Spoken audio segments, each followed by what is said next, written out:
Qui es-tu? Non, ce n'est pas à toi que je pose cette question.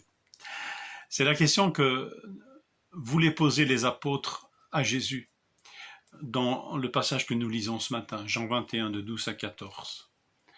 Aucun d'entre eux n'osait lui demander « Qui es-tu » parce qu'il savait que c'était le Seigneur. Avouez que cette formulation est quand même intrigante.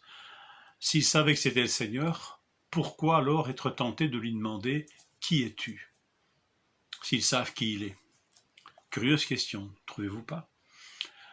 D'autant plus ici que pour ce qui est de se dévoiler, de se montrer, le Seigneur, nous est-il dit dans ce texte, se montre ici pour la 3e fois. Et se montrer, c'est pas une visite en catimini, incognito, c'est vraiment un verbe bien fort, c'est une action forte. Hein, des traductions mettent « il se manifesta à eux », donc il prit le temps de se montrer. Pourquoi alors ce besoin de lui demander « Qui es-tu » ? Alors je réfléchis avec vous.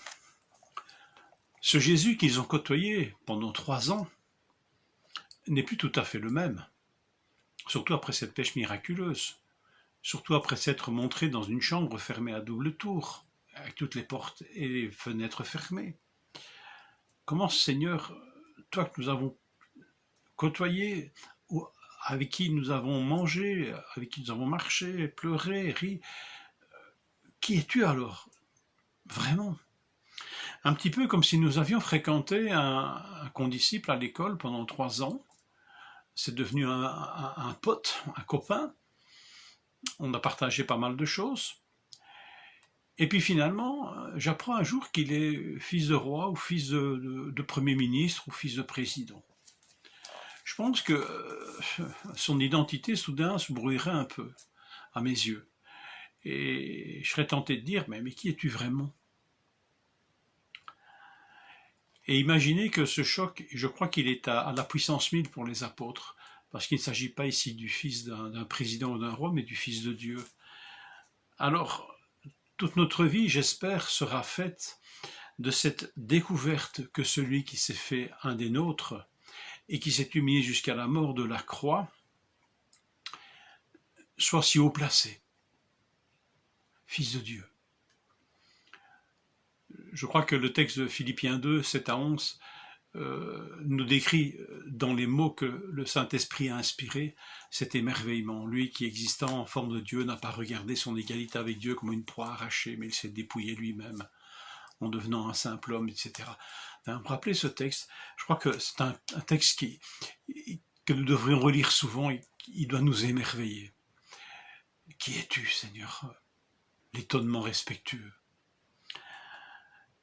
Ce Jésus ressuscité est décidément une réalité difficile à encaisser, si je puis dire.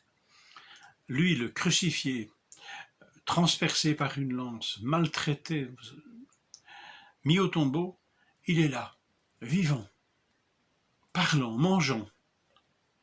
La résurrection est une chose qui est tellement difficile à croire, et même ici le texte nous laisse penser que c'est difficile à voir aussi. On s'habitue vraiment difficilement à cette réalité. Et les apôtres ont vraiment du mal à s'y habituer. On se rend compte dans tous les récits de la résurrection. Que toute notre vie soit cette découverte émerveillée de la réalité de la résurrection, qui vient nous bousculer, tellement c'est inimaginable, et c'est pourtant réel. Qui es-tu, toi, le ressuscité? Tu es le premier des ressuscités et tu ouvres la voie de la résurrection à ceux qui croient en toi. Enfin, voilà, c'est notre espérance, qu'elle nourrisse aussi notre émerveillement. Alors, anticipant cette question, Jésus va poser quelques actes. D'abord, il s'approcha, nous dit le texte. D'autres traductions choisissent la traduction au présent. Le Seigneur vient et il prend du pain. Plus qu'un long discours, sa présence va anticiper cette question et y répondre pleinement. Devant la présence du Seigneur, la présence consciente du Seigneur, toutes les questions s'effacent. Il n'y a plus besoin de dire qui es-tu, puisque tu es là. Ensuite, le Seigneur prit le pain et le leur en donna, même expression que lors de la scène. Mais pourtant ici nous ne sommes pas dans un repas de scène, nous sommes dans un simple déjeuner. Et les disciples d'Emmaüs, je souligne, reconnurent Jésus au moment où il rompit le pain. Alors, je voulais cette dernière question et je me la laisse parce que je pense qu'elle doit entraîner des changements dans ma propre existence. Je me pose cette question, est-ce que mes repas sont pris en sa présence? Bien sûr, je rends grâce, sans doute comme vous, pour ce que je mange. Mais se pourrait-il que Jésus soit plus présent autour de ma propre table? Non pas dans une ambiance austère et pesante, mais dans une atmosphère reconnaissante et apaisante. Seigneur, je prends mon repas en ta présence et je discerne ta présence autour de ma table, comme lors de ce petit déjeuner où tu manifestas ta présence bienveillante aux apôtres. Alors voilà, je vous souhaite une bonne journée et puis un bon appétit en sa présence. Que le Seigneur vous bénisse.